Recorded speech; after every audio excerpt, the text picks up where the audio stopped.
هل أسلم كريستيانو رونالدو سرا؟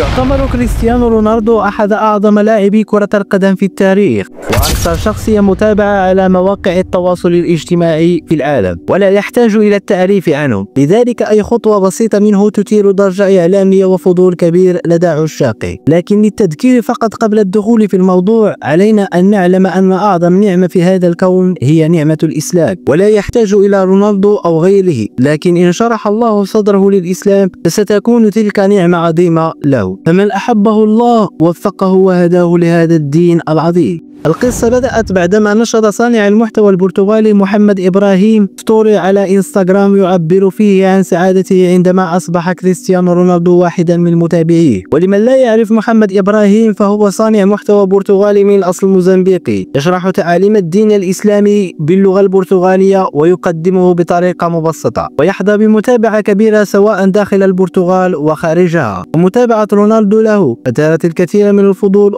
خصوصا أن أي خطوة يقوم بها هذا النجم البرتغالي تثير دائما اهتمام الملايين حول العالم. هذه الخطوة من رونالدو أثارت الكثير من التساؤلات. هل هذا مؤشر على اهتمام حقيقي من رونالدو بالإسلام؟ وما أثار الكثير من الفضول هو منذ انتقاله إلى الدوري السعودي مع نادي النصر في 2023 ظهر في عدة مقاطع وهو يبدي احتراما واضحا لتعاليم الدين الإسلامي. البداية كانت من مقطع تداوله اللاعب وليد عبد الله الحارس السابق لنادي النصر السعودي، الذي كشف أن رونالدو يطلب أحيانا إيقاف التدريب عند سماع الأذان، ويشجع دائما زملائه على المواظبة على الصلاة، إضافة إلى عدة مقاطع أخرى أظهرته وهو يردد عبارات باللغة العربية مثل بسم الله، السلام عليكم، الحمد لله، بل وعبر في الكثير من المرات عن إعجابه الكبير بالإسلام. كريستيانو رونالدو نشأ وسط عائلة كاثوليكية متدينة. حياته لم تكن سهلة، فقد نشأ في بيت بسيط للغاية، لكن بسبب موهبته الفريدة وصل إلى القمة. لعب لعدة أندية عالمية بداية من سبورتينغ لشبونة البرتغالي ومانشستر يونايتد وريال مدريد ويوفنتوس، وأخيرا بنادي النصر السعودي. وعلى مدار مسيرته حقق عدة إنجازات هائلة، فاز بالكرة الذهبية 5 مرات وعدة ألقاب دوري أبطال وبطولات محلية، وكسر الكثير من الأرقام القياسية، ويعتبر أكثر شخصية متابعة على مواقع التواصل الاجتماعي، ما يجعل أي خطوة يقوم بها قادرة على التأثير في شريحة هائلة من الناس. الحقيقة المؤكدة حتى الآن هي أن رونالدو لم يعلن بعد دخوله إلى الإسلام بشكل رسمي، لكن نتمنى له الهداية إن شاء الله. لا تنسوا مشاركة رأيكم في التعليقات ودعمنا بلايك، وأراكم في حلقة مقبلة بإذن الله، والسلام عليكم.